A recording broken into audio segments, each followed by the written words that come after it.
All right, Kiwi, you ready? Let's talk about leash walking. So the tools I've got him on the e-collar, I've got him on the slip lead, I've got some food on my left-hand side. That's just helpful to keep him on the left-hand side. And we're just gonna talk about how to keep him in that heel position when you start your walks. Okay, so first step, go outside, give him a chance to potty. If you don't have a backyard area, go ahead and take him out, find a spot.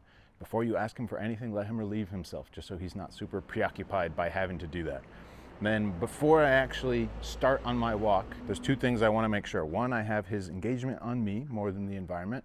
And then two, I know what e-collar level I'm going to be needing when I'm out on the walk. So I'm going to be kind of testing things out here in my driveway before we actually leave. So first step, getting him used to hi, handsome. Getting him used to what we're asking for with just the leash and the food. Kiwi, you ready? Heel. So a little leash pressure into that position. I'm using the food to help guide him there. Yes. And I'll yes him out of it. I'll do some easy reps just like that. Heel. Using my leash. Good. Marking and rewarding once he gets there.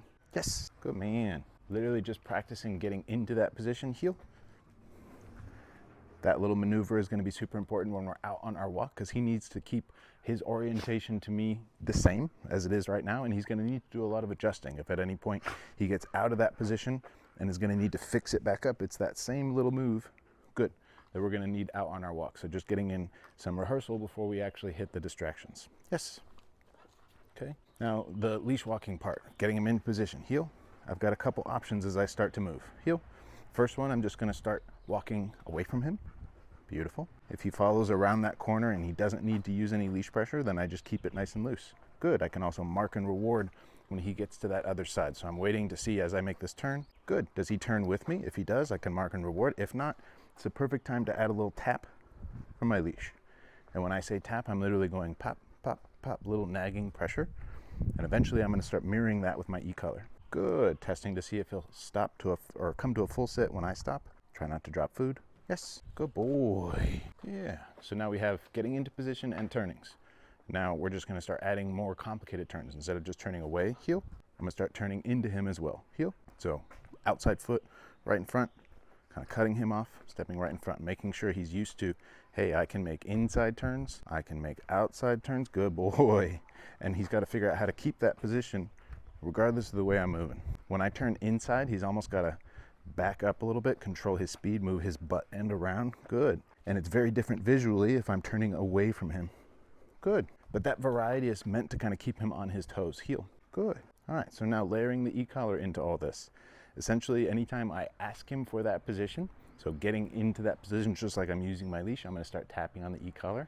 I'm reinforcing the command of, hey, I am asking you to get into position. That pressure, whether it's your leash or your e-collar, isn't going to turn off until you get there, okay? Free. So starting super low with this boy here, I'm at a 5. I like to hold e-collar, the end of your leash in one hand. You can kind of hold that nice and tight. My left hand can be my leash manipulator if I need it to be, but then I can also let go with that hand, reach in, grab a food reward if I need to, and then put it away, and that hand is free to grab the leash again, okay? So I'm trying to just avoid hacky-sacking the remote back and forth whenever you're going to grab your food, so just make your free hand and your leash hand on the left side, okay? So we're at a 5 here. I'm gonna say Kiwi, heel, tap, and off. I'm trying my best, yes, to use minimal leash pressure. I'm only giving him the help if he needs it.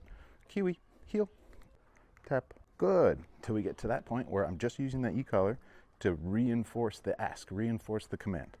Yes. So we're not tapping because he's doing anything wrong. In fact, we're setting him up for future success down the road. Heel, tap, tap, tap. Good. Of how to respond to that pressure when we start adding more distractions. And already naturally there are distractions happening behind us. Good. So we're practicing right now for the real world. Heel. Now same idea of adding those turns.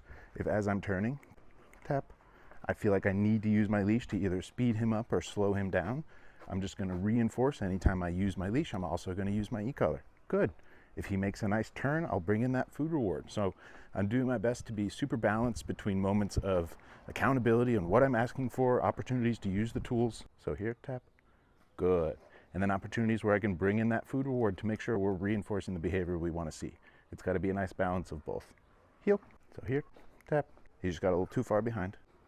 You can also start to play with speeds a little bit. Good. If he matches your speed, that's perfect. You can mark and reward, but it's also a good opportunity.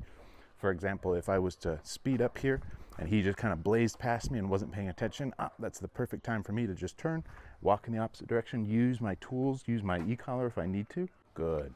Yes, good boy. And then little moments like this, a little reprieve. Yeah, from all the hard brain work, I just said a yes. I had a little moment of chase, allowing him to grab that food. It's just a moment to kind of refresh, shake off a little bit of the stress. Heel, tap, good. So you notice I've been very parallel, or actually perpendicular to the camera. So now we can start to go the opposite way. Heel.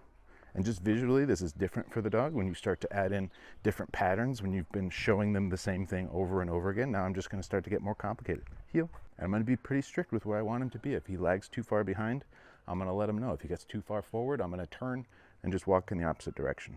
Heel. So here, tap, tap. Good. Heel, tap, tap, tap. So there, I'm not sure, he smelled something on the ground. Tap, tap. Good. So every time I say tap, I'm tapping on the e-collar. It's not for his benefit, it's for you to know when I'm actually utilizing the e-collar. Heel. And I want you to be pretty liberal at moments like, especially here when you're at very low levels, very unconsequential levels. Heel. And you're getting him used to how to respond. Tap, tap. Good. Nice. So some days, this could be your entire walk. You go out, let him have a chance to potty, and then you just do this back and forth in front of your house, or find a spot where you have a moment to work. You don't have to go on the full walk until you're noticing, okay, I'm really not having to ask you for much. More or less, he's staying in that position. Okay? Good job, buddy. Free.